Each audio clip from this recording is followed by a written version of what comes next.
Hi, Jerry. Hey Rob, how are you? Very good indeed. We've just come back from an astronomy conference here in New Zealand, and Fantastic. You it guys are was, getting together in New Zealand. You're allowed to socialize. uh, yeah, we have been most of the time. We had a couple of short, sharp lockdowns, but like Good. even last year, we had concerts and sports fixtures and stuff like that. So yeah. So you're meant to wear a mask. Just getting my mask here. When you go to a shop or Sure. you walk into a restaurant wearing a mask and then you sit down and then if you want to sip your water or coffee or a glass of wine or eat something, your mask comes off again. But anyway, who cares? So There's I a don't have to there's do a on any of there's that. a TikTok thing going on right now where a bunch of kids are like, we want to take the tables from restaurants and put them into schools because you're allowed to sit at a restaurant without a mask, but when you sit in school, you got to wear a mask. Can we just switch the Yeah, tables? I thought it was kind of funny. yeah, that is funny. It's cute. There are It's a few cute, kids. inconsistencies. Yeah, The whole COVID thing is pretty fascinating, I think, because it's brought out a lot of themes and attitudes and fears and ideas and beliefs. And you got people who are scared of the vaccine, and then people who are scared of COVID, and then people who want the vaccine, and people who aren't scared of COVID, and people who like masks, and people who hate masks, and people who believe in lockdowns, and people who don't believe in lockdowns. Whereas I think it's, to me anyway, it's very clear that the perspective that we will have in a few years' time will be different from what we think now, because like Joshua always says, we don't have all the information. So like I'm pretty neutral on everything. I know what I like. I want to travel, so I got the vaccine. End of story. Like I didn't even think about it. It's like I won't be able to travel. I won't be able to go to concerts. Blah blah blah. If I go to France, I won't be able to use public transport, and I'll never get into India or France without a vaccine. So yeah, it makes yeah, perfect sense. Yeah. that's If right. it Yeah. fits your So and lifestyle, I right? didn't That's give it any perfect. thought, and I thought, did I do that out of fear, or I thought actually no. To me, it was like my feet are cold. I'll put on some socks. It was like, yep, okay, I'm doing that, and I didn't give it another thought. But it is interesting to me how many people have got fixed, rigid views around one side or the other, and nobody really knows anything for sure. It's all just a bunch of opinions and best guesses. So, and the same with the different countries or states' lockdown policies or whatever they did. Like time will tell. Like New Zealand had a very strict lockdown at times, but there's probably a lot of underlying economic damage. However, we only had 30 deaths in total since the beginning of COVID, out of 5 million That's people, great. which is so, That's great. you know, money versus a human life and all the rest of it. Well, the health systems make those calculations all the time. But, and once again, I don't have a view because who knows, 5, 10 years' time, it'll be obvious, which strategies were better. But even so, it's probably based on what you believe and what you value most. So no, enough about COVID unless you have something you want to add. I was going to tell you about No, I the think it's great. Thank you. yeah. I want to hear more about it. No, but I agree with everything you just said. I agree with. So on the same page. It's for people to explore fear. A lot of people exploring fear. It really is, and it's so funny. It's like you see these TikTok videos now where they do it by state, and it's like California, the girl's got like four masks on. In New York, she's got four masks on. Then she's in Utah, she's got no mask. She's got her gun, and she's got like she's hunting, and they just do like, hey, what's going on in your state? What's going on in your state? And to your point, it's unbelievable uh, that all the differences and it's just you're 100% right. It's the narrative that's being created either in fear or in we don't need this. I don't know which one is the right one. To your point, I'm not here to defend either one, but they're absolutely narratives, and it goes back to our life.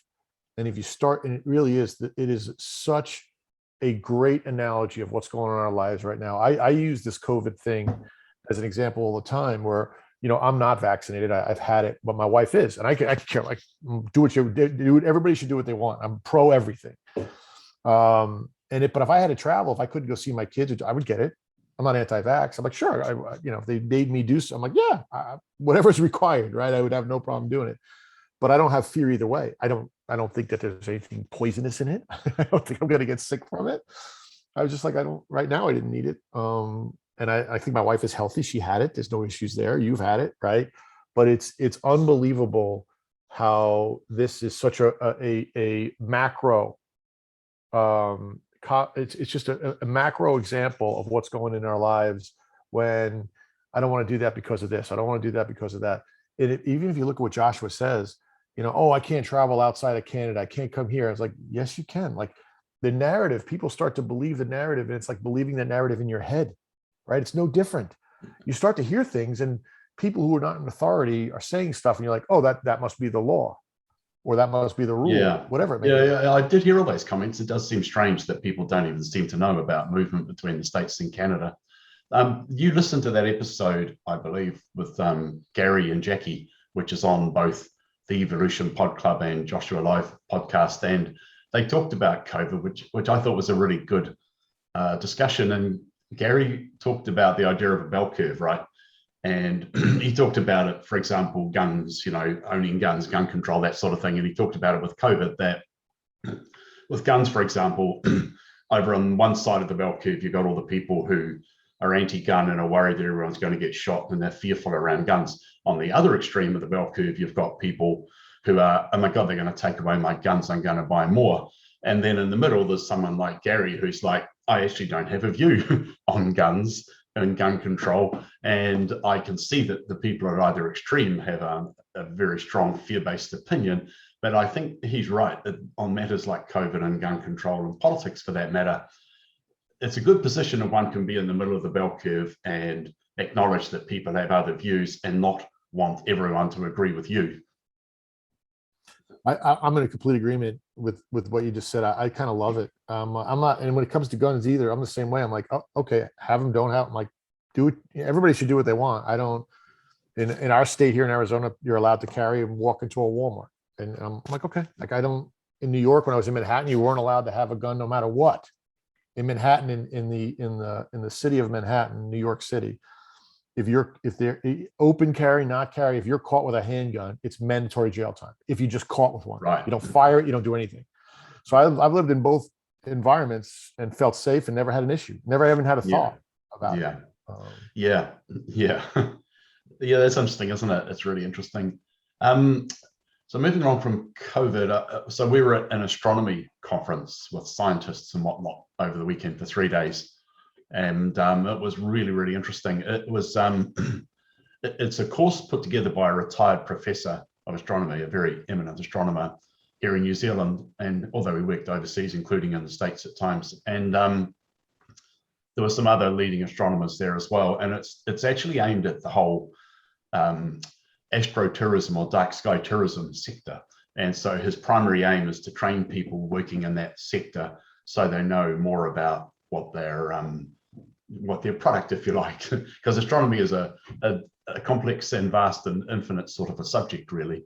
So it's really a training school for those people. But what it meant was that Trace and I got to listen to all these experts talking about various aspects of astronomy, which I've always found mind-boggling. I've always been interested in it. I grew up, my father was an astronomer. I grew up with a telescope in the house.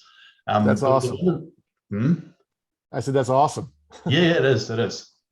So there was a woman who spoke, and she was talking about our Indigenous people and their astronomy, the Maori of New Zealand, because they navigated from their ancestral home about 1,000 years ago and managed in these ocean-going canoes to get to New Zealand. And the legend is there were 8 of them, 8 canoes over a period of time. And anyway, they used the stars to navigate, and they also planted their crops by the phases of the moon. And so they had a whole kind of, they knew a lot about the stars and which ones appeared when and what it meant, and which one was like at the solstice, et cetera, et cetera. So that was fascinating because she talked about their belief system around the natural world. And it really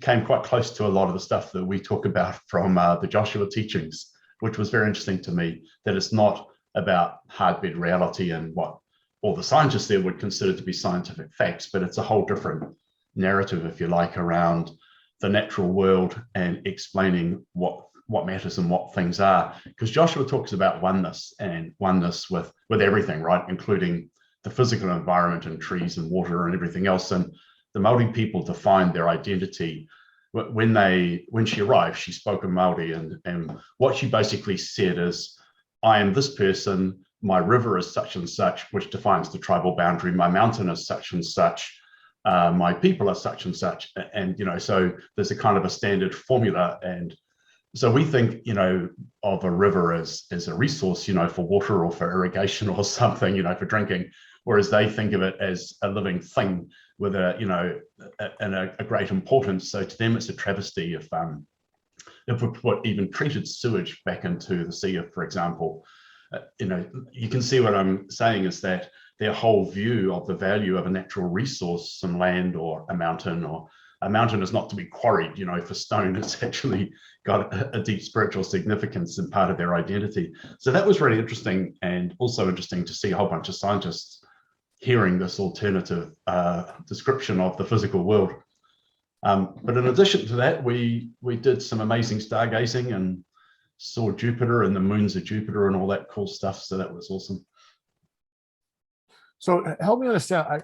I'm super interested in, because Joshua does talk about and give a lot of examples about comparison to rivers, right? And comparison to streams and where they flow and how they flow. Like, I'm fascinated by that. And I think it does go back to what our core essence is. And we can just sort of go into nature and reconnect. How does that fit in? Like, because that to me is like a core essence, which, we move to these big cities and then we disconnect from nature, right? And how does that all play out? I'm so interested in that. Yeah. So I've been studying a bit of Carlos Castaneda with Jessica Oati as well, and Trace is listening to a bit of that as well. And Castaneda, he explored the energy world or the energy body, and that whole concept which Seth really started talking about in the 1970s. And I guess to an extent, modern physics says as well that really there is the illusion of hard surfaces and hard, this computer feels completely solid to me, and this desk does as well. But essentially it's more about energy than particles, so there is the whole thing is that, well, do we live in a world of physical reality that we think we live in, which you might call the illusion, or do we live in this energy world? Because when I was thinking yesterday, people go to a village, like a resort village, for example, and people will often say, this is an amazing place, I love this place, it's awesome. But if you boil it down as well, what's awesome about it? It's got shops and restaurants and cafes and nice views, but so do a million other places. So as I started to think, well, probably what people are sensing, but not necessarily consciously realizing, is they're sensing the energy of a place.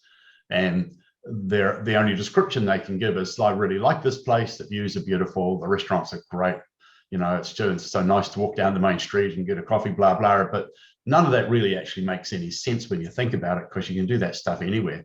And it's not, and the views might be nice, and sure they are in, beautiful places, but there's many places that are like that as well. So, and you could actually look at a picture, but obviously being there is different from looking at a picture. Well, why is that?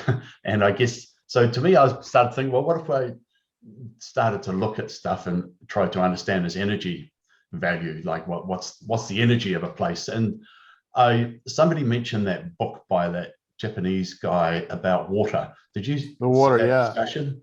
Yeah, I'll find his name. That was great. Yeah, I'll find his name in a minute. But basically, he started photographing, which was quite hard to do at the time, photographing water when it froze. So he was photographing like ice, ice as it froze, so frozen water, and whether it formed a beautiful crystal or not. And so each crystal, just like a snowflake, is unique. There are no two the same. And then he started experimenting by playing different kinds of music as the water froze, or putting labels, positive or negative labels or words with the water. And he discovered that, and also city chlorinated water versus natural stream water.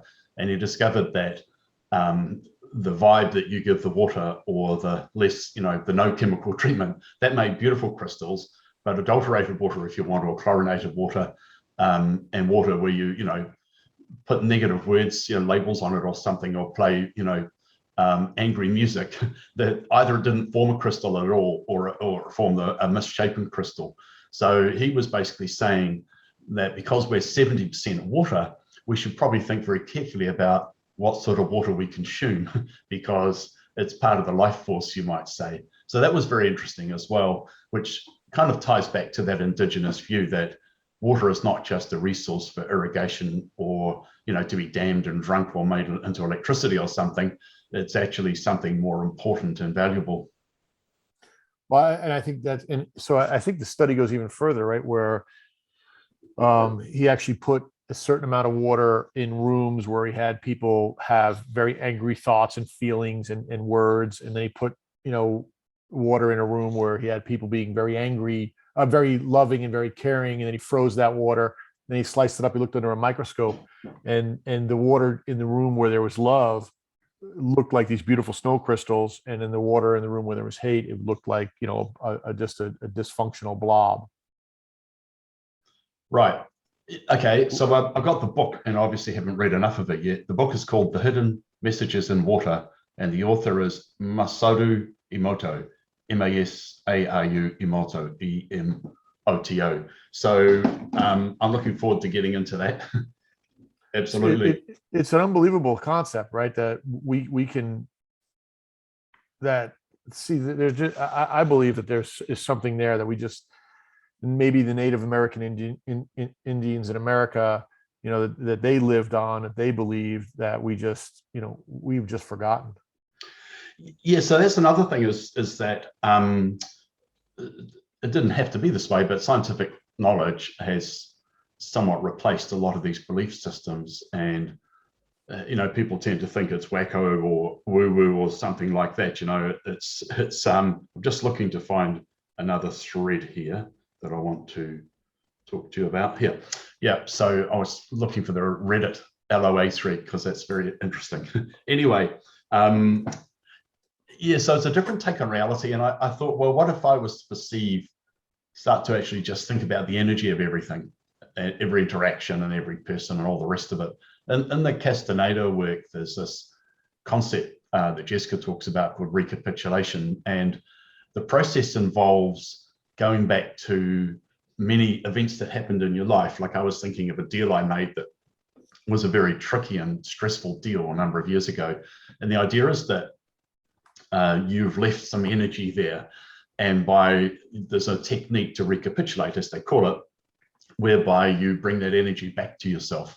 And so I realized that I've always had a lot of energy, but I realized that I could have a whole lot more if I was to do some of that work. And it may sound wacko if you've never heard such a concept before, but I started doing a bit of it, and it just felt completely right and very, very powerful. When Castaneda met Jessica, he observed her energy body and made some observations about her sister and their relationship. He didn't know any of this, but he basically said something like, "Oh, she screamed at you a lot, didn't she?" And Jessica says, "Who?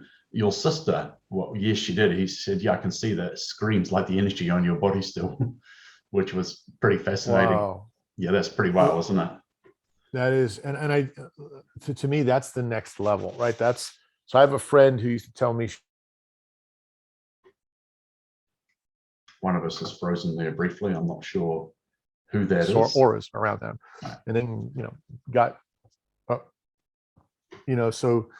Sorry, I missed that. One of us froze for a minute there. You have a friend. Oh, can you repeat that a little bit, please? Yeah. So I had a friend who used to see auras, colors around people.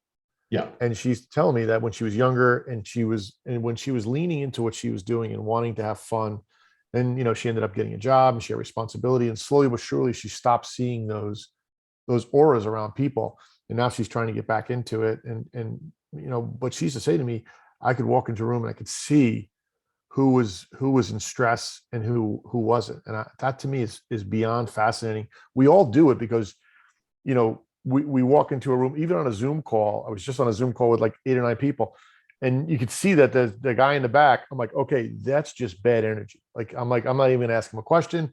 Like, just keep it forward. I'm like, we all see it. Yeah, well, that's true. I was thinking about that the other day, that, I mean, some places feel really flat in energy, like some towns and stuff. It's like, no, I wouldn't want to live there. Let's drive on. And other places like, I really like this place. And then if you were to ask somebody why, they will give you a whole lot of rational observations, but potentially it is primarily the energy of a place. And sometimes you meet people who seem very flat, right? And I realize those people probably are lacking in energy, or, they've lost a lot of their energy. And then I was thinking about restaurants, and sometimes you go to like a fast food, a takeaway, takeout as you call it. We call it takeaway, takeout restaurant. And, not those in particular, but quite often it's sort of almost like a food factory, and the staff are all rushing, and the timers are beeping as, the fries are ready and all that kind of stuff. And some of those places I realized, the energy is not really about a loving, constructive energy around the food. It's a production line. And then other places where the chef and the staff, are proud of what they do, and they've done it with some attention and love, etc. I realized, okay, there's a whole energy component in the kind of food I consume, but not the kind, actually. It's the way, the environment of the place where it's made, prepared, and consumed. And I thought it'll be good to be aware of that. I'm not pro or anti takeout food, by the way, fast food. I don't have a view on that. I think that if you really believe stuff's good for you, it is, and if you really believe it's bad for you, it is. And by and large, I have a different frame around it, so I'm not passing any judgment on any kind of food. I'm not one of those people with a extreme view one way or the other. But I just wanted to so we talked about some advanced stuff. So on this law of attraction subreddit on Reddit, there's a lot of people who seem to think that LOA, law of attraction, is kind of some simple Jedi mind trick that they've just learned, and I can flip a switch and I can manifest a girlfriend, a boyfriend, a car, a job, $100,000, whatever. And that is kind of that is sort of like not even LOA 101 really. And I'll see if I can find some examples. Hold on, I'll just go into that thread. I'm setting up a website, you see, which is going to be called LOA Info. And so I'm looking to see what people's preoccupations are. And I think a lot of the people in here would benefit from these discussions that we have. So let me see. So this is a strange comment, which is meant to be an insight. People with narcissistic traits are probably naturally good at LOA. So, but the interesting point, the first part is, just to me, just like a throwaway comment, but good at LOA. I mean, what does that mean? And I think what they're trying to say is they're good at getting things that they imagine they want, so there's no such thing as good at LOA, because if you believe in the law of attraction, we're all doing it all the time. And whether you're attracting things you want or not, you're still living the LOA. So there is no good and bad at LOA. It either exists like the air or the water, or it doesn't, And can jealous people make bad things happen to you? I manifested birds. What are some simple things I can manifest as a beginner? So in other words, they think it's like going on a shopping trip, a spiritual shopping trip.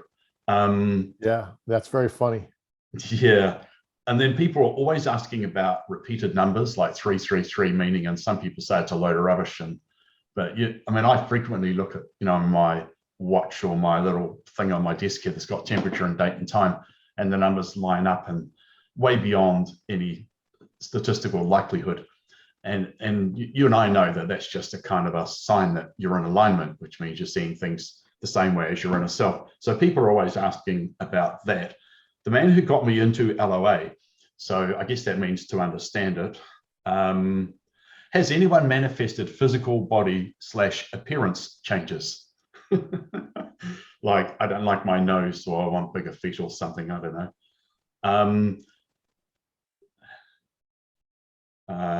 How can I attract an exact amount of money? How to figure out the true meaning of why you want something. It's so funny, but everything you're talking about, right, is really just sort of like this very surface, media driven explanation Yes. of what, right? Yes. It's very funny, but yeah, it Yeah. is. And it's Yeah. not. I mean, it's when you start to understand, because that's how. And if you read The Secret, right? If that's your first book, Yes. you sort of believe that a little bit, right?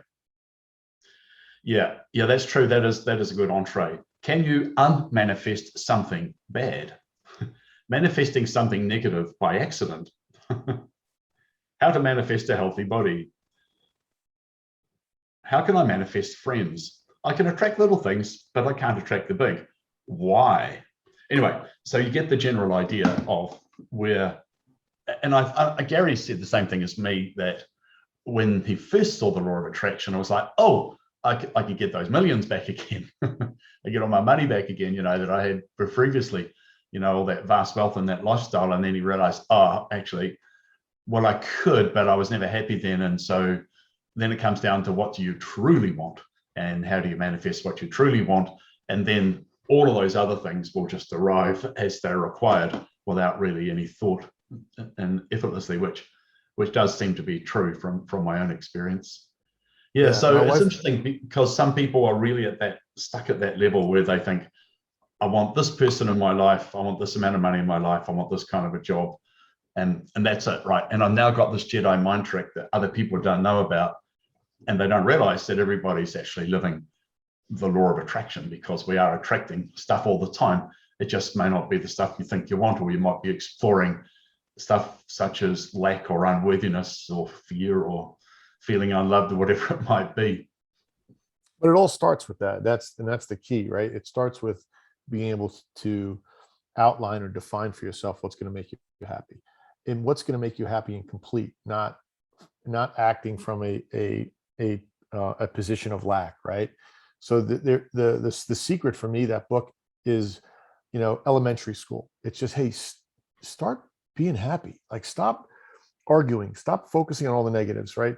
When I first, my wife gave it to me in 2005 or 6, 2005 maybe, as a birthday gift, and I have a huge journal that I started to write in, and I was really unhappy with work. I was struggling, building the company, revenue, financials, paychecks, and I would write in it, I am, wealthy, successful, and I would write so hard that I would imprint like 5 or 6 pages. The whole book is filled with his anger of I am, right, trying to make these statements, but I was feeling so angry. I was so out of alignment with what I was asking for and what I was feeling, and that is never addressed, right? And then obviously Abraham Hicks starts to address that, right? You're like, okay, wait a minute, what's your feeling vibration, right? And you start saying, okay, that means something. And then Gary comes in and Joshua comes in and goes, wait a minute, we're talking about alignment. And alignment it starts with, how do you perceive yourself? Do you love yourself? I mean, how do you see yourself first, right? And then you start to say, wait a minute. So, do I accept everything? Am I just accepting everything is perfect? Am I accepting myself as perfect? Am I loving myself? And then you start from there, and then you start to feel good, and you have this vibrational match. Then you start to really ask for what you truly desire, and then everything lines up, right? So there's all these bits and pieces that, if you look over, for me anyway, over the last 15 years, started with my wife giving me a book. Every couple of years, something else, new information came that expanded that concept and continued to expand it to the point we are now with Joshua, where it's sort of this 3-step process, right? The first is, how do you perceive yourself? You have to accept yourself, right? You have to be there. You have to love everything about yourself, right? Then you have to start to have these good feelings and these good thoughts. You have to accept the world as it is perfect. I'm not going to try to change this condition. I'm going to say, okay, cool, this is what's supposed to happen, right? And then I'm going to start to outline my desires, my true desires, from a position of love, not from a position of lack, right? And if you act that way, then you could start to see what you truly desire comes to you, right? And we all may be asking for $1 million. Well, that may not be what we truly desire, right? It may be what we think we desire because we read it someplace, or we think it's going to give us freedom, but freedom is what we truly desire, and we miss those opportunities that come down. My daughter said to me the other day, she was like, Dad, I can't believe you got to pick me up from school. I'm the only kid. She doesn't have a license yet. And I'm like, I don't know what you want me to say. And I'm like, you can walk home, you get someone, I'll do whatever you want to do. And then we were talking the other day, and she's just still so angry about this. And she goes, and then her friend so-and-so said, she needs to make some money, and she's, struggling. And I'm like, well, this is your friend. This is a girl I drop you off every morning. You get into her car. Why not offer her, $25 a week to drive you home? I'm like, this is the opportunity. You looked for someone, but we're Yeah. so angry. We Yeah. miss the opportunity. These are Miss the opportunity. everything. That's a very good example. Everything is given to Yeah. us. Everything is given to us. Yeah. But we're so angry about that one point, right? And focusing on that one point that the universe goes. And by the way, that's all I said to her. And a week later, my daughter came back to her and goes, yeah, so-and-so is driving me home now. I made that deal with her. And I made a suggestion and didn't follow up on it, didn't do anything. And I'm like, wow. Yeah. Because if your mind is fixated on there being one solution, which is I got to get my license or get a car or whatever, then the blindingly obvious solution that's right in front of you for a mere $25 a week, and also with some benefit to your friend, the blindingly obvious opportunity presented to you, we are blind to it. To the blindingly obvious. It's an interesting thing, isn't it? And I think that happens a lot, that inspired ideas come and most of us miss most of them most of the time. That's a very good example. Yeah, and I think it's what appears visually to us, either through social media or through media. What's defined to us as success, like an Elon Musk, right? Or $300 billion, whatever the number is, right? So we all think that is the only way to be successful, when that is how they perceived they needed to be successful. And that's what they manifested for themselves. Bill Gates, right? Mark Zuckerberg, all these amazing business people, however, whatever they did it on their terms. And it happened their way. Now we try to mimic that. And I'm like, that's not going to happen. That's not our path. It's not our path. Right? Yeah. And people forget that because we think everything has to be this formulaic approach, right? It has to be, well, that's how they did it, so that's how I have to do it. Yeah. And it's just not that way. Yeah. So I cherry picked examples from that Reddit subreddit, that thread. And there is some really good advice in there. So people do take the time periodically to say, well, it doesn't actually work like that. Like that's not really how this whole thing works. And so people, there's a lot of really high quality stuff, like accurate, more useful, rather than this kind of Jedi mind trick stuff that people are, trying to use it as a trick. I've discovered a trick and I can get this thing, not realizing that's not really what LOA is about at all. But it's interesting to me how many people are stuck at that point as well. Because they don't take the time, right? Stuck at various points in this whole process, don't they? They don't invest the time. And when you look at the Bible, you got to put the work in, right? I mean, all these things we thought meant that, like, no, you actually have to continue to develop and expand and have the kind of conversations you and I have every single day. I mean, it's about momentum, and that's one of the things that really hit me last week was that, if you look at this 3-step process of just sort of beginning to love yourself, beginning to accept, that the world and your reality as perfect for you. Right. And then you're like, okay. And then you start to feel good about yourself. And you start to say, this is going to be a great day. And boom, that momentum's going. And you start to say, you know what, I do. And maybe I'm, just to be simple, to simplify it, maybe I do want to, I want to raise, I want to get more money. I want to be able to take my family on a vacation. Right. All of a sudden that whole momentum now, and you're doing that every single day, that builds that vibrational match.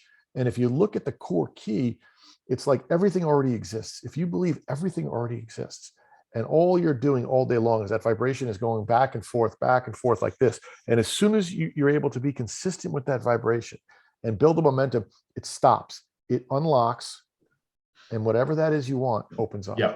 But we're like this all day long. And we can't connect with anything because we're angry at this. We're trying to be happy. I want to be angry. I don't want to be frustrated. I want to be loving. I want to be back and forth. I'm happy. I watch the news. I'm unhappy.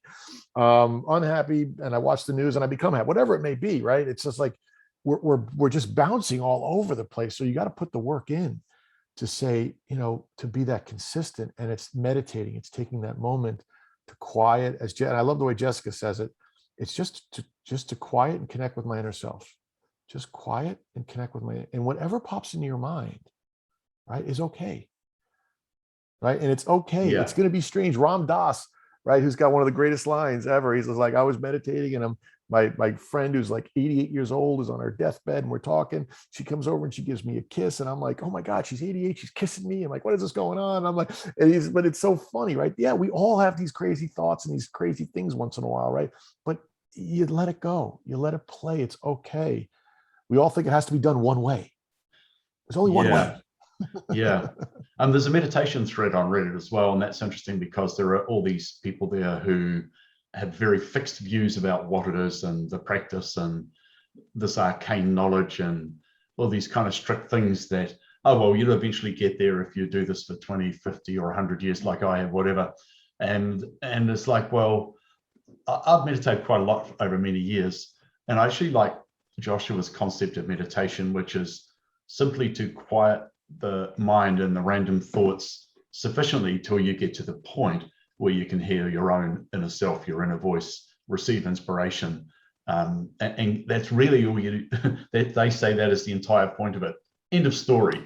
There's no special sitting position on the floor, no, special, hand positions. Like, you can do that stuff if you want to. And, maybe there's an energy flow, etc. And you can imagine, stuff coming in through your crown chakra or whatever. And that's all, all interesting and so on. But I don't think there's a lot more to it, really, the real value of it than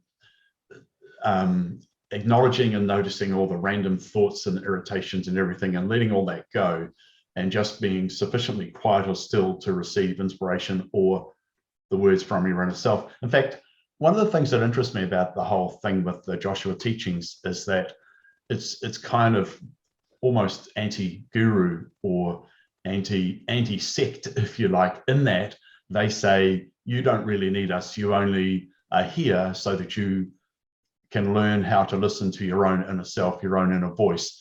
And once you can do that with some confidence and clarity, then you don't need us at all. And that's the only reason we're here, to get you to that point, which I like a lot, because there's no money-making machine behind it.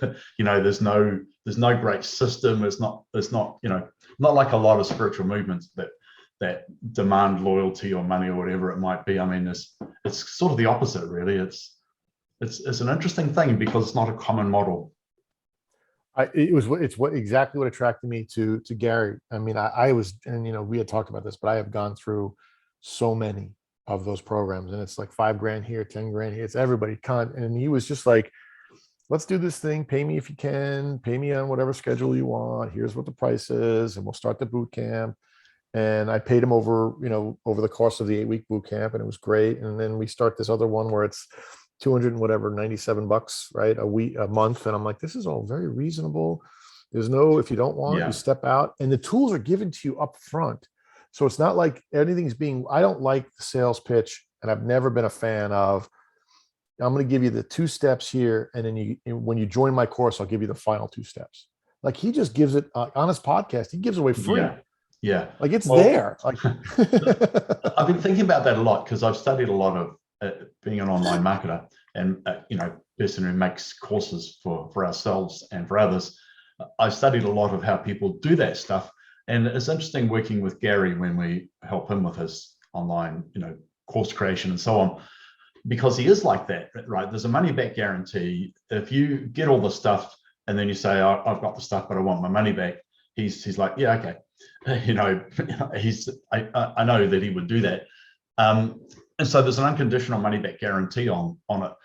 So, which is pretty scary for most online marketers. But I think the difference is there's 2 differences. The first one is he knows that the material is super good. And if you are right and ready for that material, you're going to love it. And you would never actually ask for the money back, because you would rather be doing the work and keep learning. And the second thing is he's not in fear about people taking all his money off him by asking for refunds. He's quietly confident about that, because he's not in fear around money, because he knows he always has enough money. In the same way that you and I know that if we breathe, there's always going to be sufficient oxygen in that intake every time, and there's always water or food or shelter at our fingertips. So, but I think the primary thing for me is, there's such a deep degree of confidence in what he's actually giving people. And so, because I bought many courses as well, and a lot of them are sold pretty energetically, shall we say, and there is no need for him, because the stuff is so good. It actually works without that, which is an amazing thing to witness. So, because I've made courses on all sorts of things, including online marketing, DIY online marketing to help people in their own business, etc. And that's interesting and it's fun. But then when I started making this course that Ondine and Jessica suggested, which is how to make money authentically, or a new approach to money, like that is just pure fun. Like when I start doing that, it's so much fun. I feel like I must be goofing off and not working. It's just so interesting and absorbing. And I know that it's going to be good and it's going to be useful to people. And it's actually completely different from manufacturing an online course that I think, I can make money from, and people will get sufficient value that they'll be happy with it. Like this is a whole new experience making a course on this basis. That's fantastic. And I love that. And I think, getting back to this, your original question, and I've thought a lot about this too, about what makes Gary and Joshua so special in terms of what they're communicating. This whole, you got to take action, right? Everybody says you got to take action, and I'm like, I'm so sick of taking action. I wanted to throw up. But what Gary says, and he started to really explain to me, and my head exploded in a positive way about inspired action. Like, to your point, you're doing things right now that all those are inspired actions. You're having fun. You may be working 20 hours a day, but like you said, you thought you were goofing off. Like, that's how it should be, right? And we're told since we were kids, no, it's not. Like, no, how are you gonna make money being an artist? How are you gonna make money doing this? How are you gonna, right? Yeah. I mean, right? You're finally doing what is your inspired action is telling you to do, and you're putting the effort in, but it doesn't feel like it's hard work. There's no struggle and effort. Yeah. Like, I understand, is it the Nike slogan of no pain, no gain, or, maybe it's not a Nike thing at all. Nike just do it.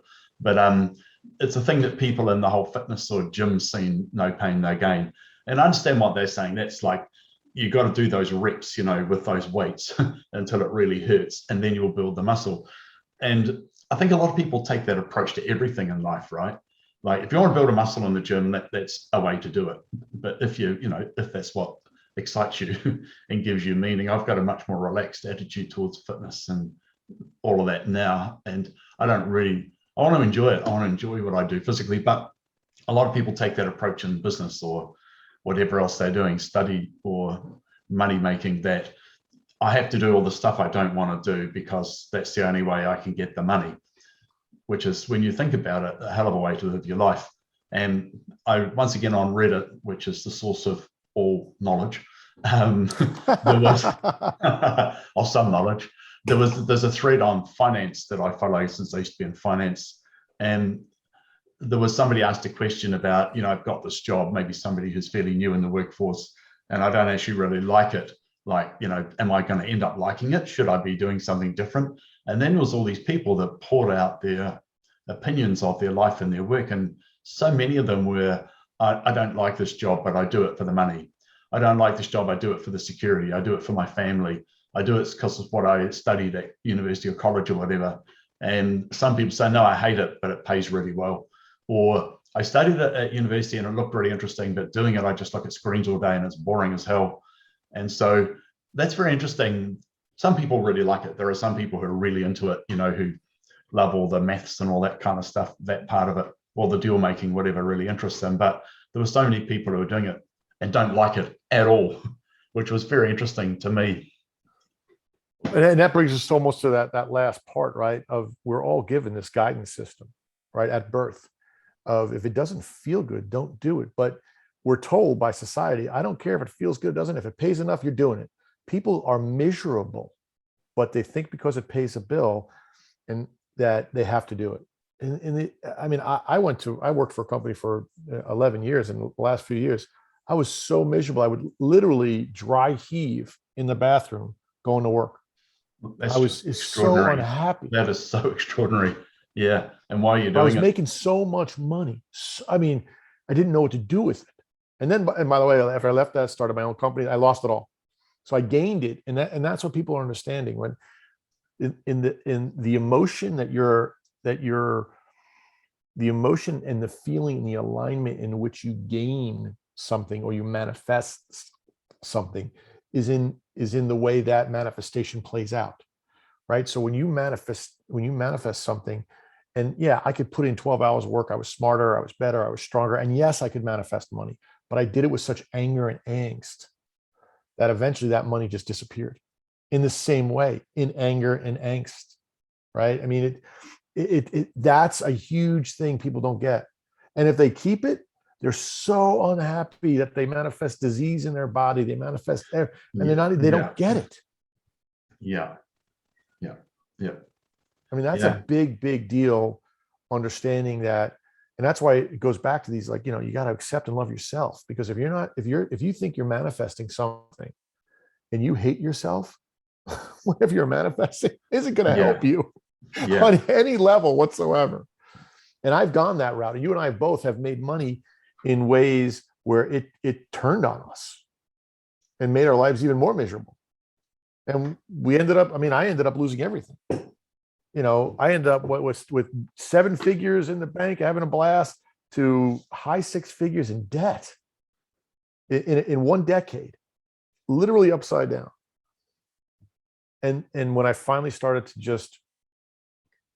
just let it all go, and just be like, I'm going to start paying attention to God, the universe, whatever it was, before I got into all this teaching, it slowly started to repair itself.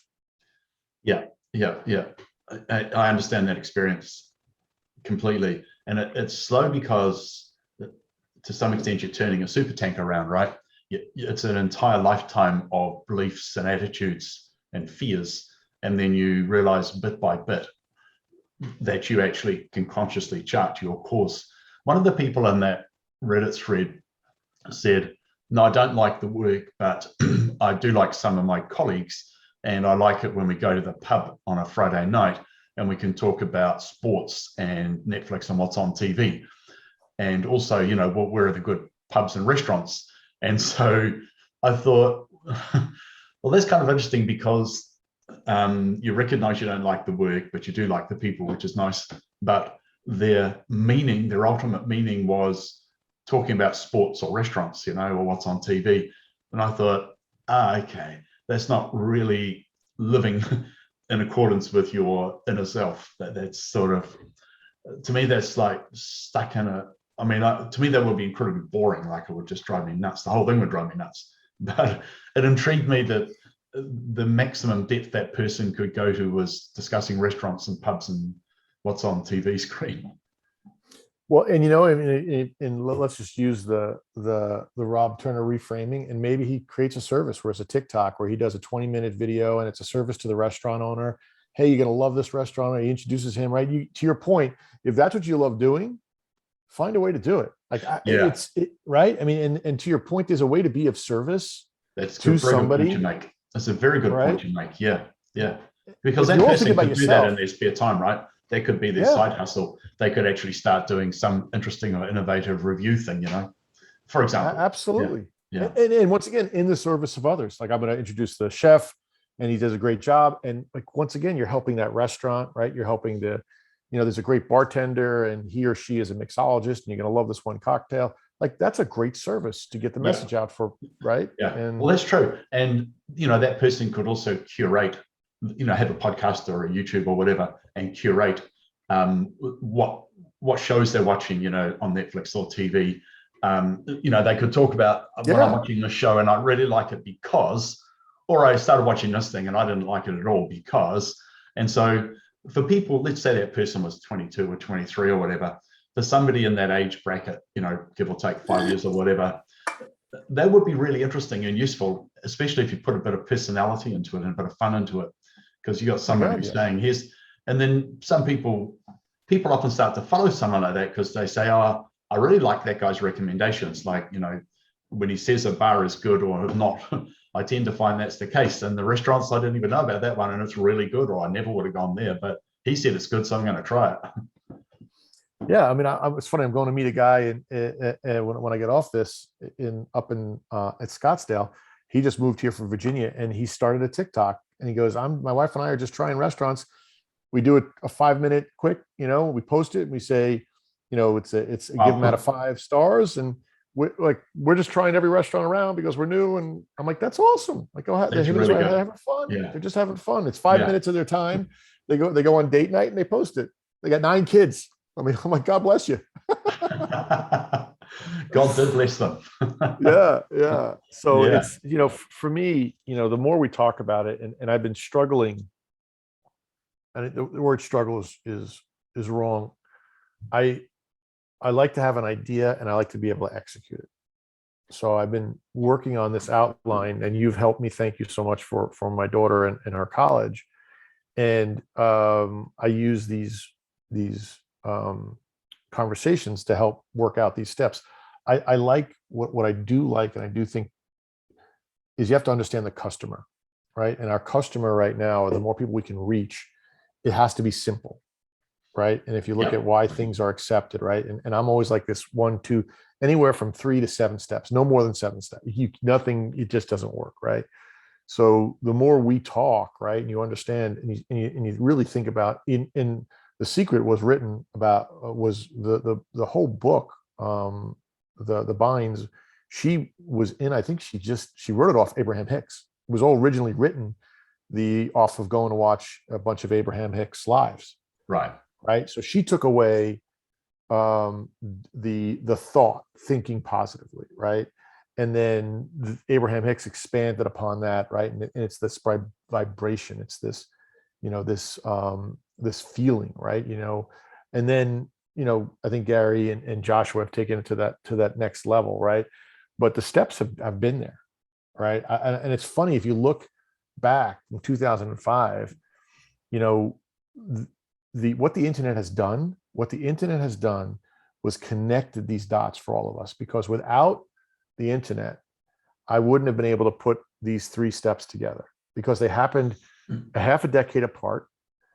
And once again, this was, and I believe I read it, and I could be wrong, but The Secret was written, she was in Australia, doing a bunch of, reviewing so you think about it's across the world, right? And Linda Bynes, I think that's her name, right, who wrote The Secret, did a great job. Rhonda Bynes, right? Yeah. And it's just started, and then all of this information started to come, and you could see the offshots, right? The people that were trying to make money from it, right? And you can see that, right? And that's where you get the LOA Reddits. I read here, I did that. I'm going to make money off of it. I'm like, none of us are trying to make. I didn't try to make a dime off this. I'm trying to find a way to communicate it to people so they can use it. Yeah. Right. It's such a different, and when I was doing all the other programs, it was like, you can make your own course, you can make money. And it's funny, my only concern has been, how do I make this as easy to understand as possible? So when the kids go home tomorrow morning, I can give them a 7-day challenge. And and I want them to write at the end of 7 days, how do they feel? That's a really good idea, to give them a 7-day challenge. That's something practical and doable, and it's enough that some of them will actually learn something and change something in their life. That's a good approach that you described in this new approach to money thing, making money authentically. One of the key things that I think people will want to know is, like some of these people I read about on Reddit and the finance thing, is, I hate my job. I know there's more. This is when you're 20 something, you may not think that way, but when you're 40 or 50 something, you might. I hate my job. I know there's more to life. I'm doing this for someone else, or to keep up impressions, or, to keep my status because my persona, blah, blah. But I'm sure there's something I would rather be doing, but I can't really walk away from all this money. So it's a matter of, well, how do you morph from doing a job you don't like, for a whole bunch of wrong reasons, to actually a fulfilled life without it being scary and chucking away, if you got a big monthly commitment, without chucking away the money you need. So that, I kind of figure that's one of the key questions that people will want to know about. And so I've been delving into that and thinking about how I actually did that. I didn't realize until I started thinking about it that I actually had done that, got away from doing all the stuff I don't want to do into doing the stuff I do want to do. It's like, oh, okay, I know how to do that. And you start asking that question too. If you just take a moment, right? And I did the same thing, you did the same thing. If you're miserable, and once again, the universe is above us, and we're in a giant maze, and it's given us signals to turn left, and we keep turning right. So we're going to feel worse every time we feel right.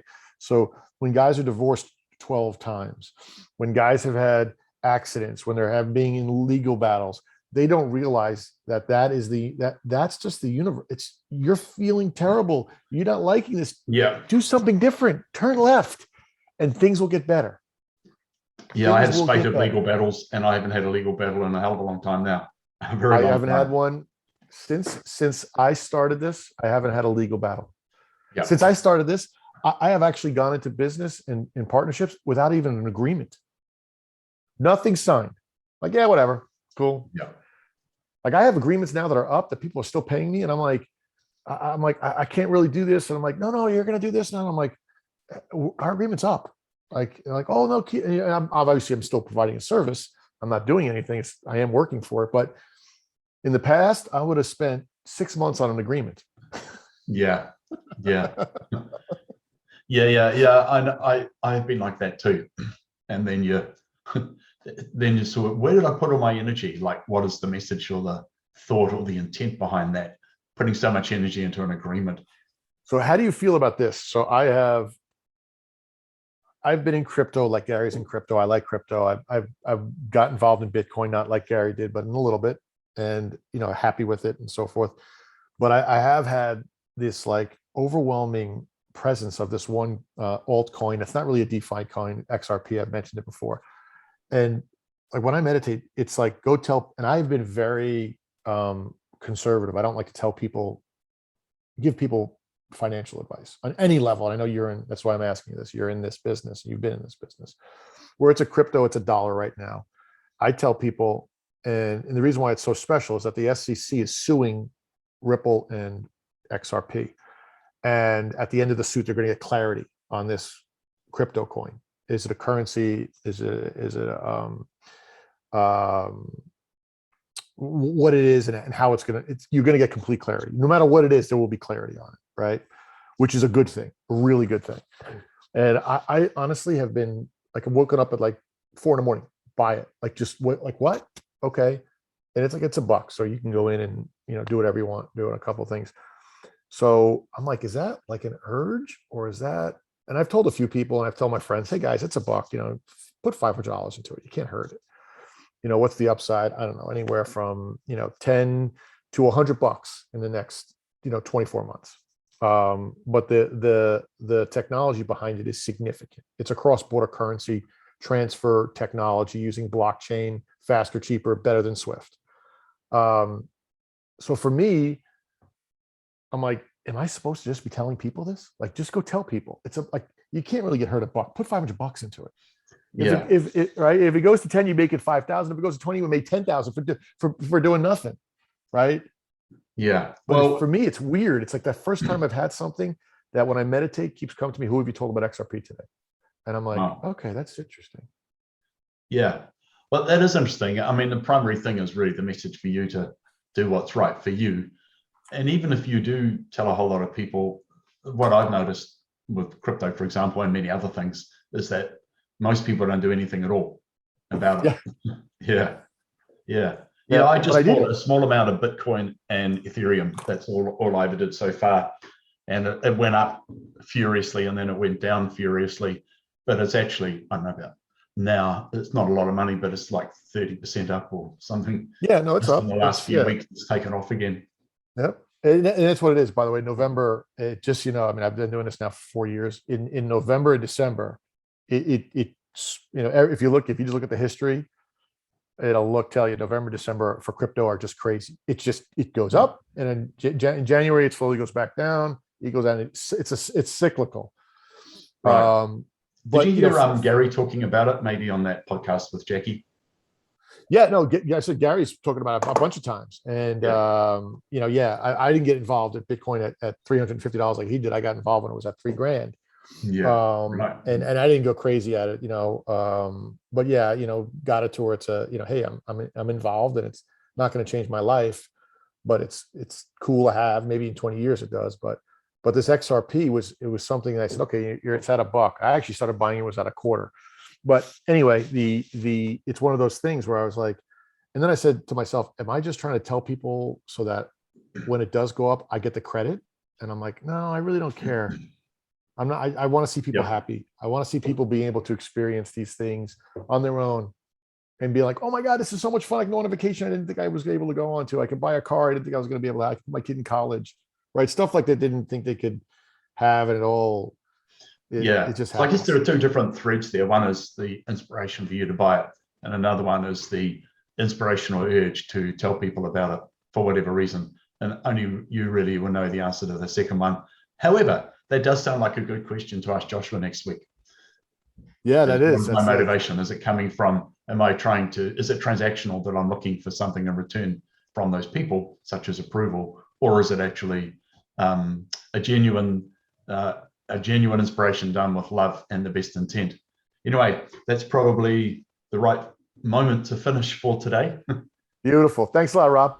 Great. See you in a few days, Jerry. You got it. Bye-bye. Bye.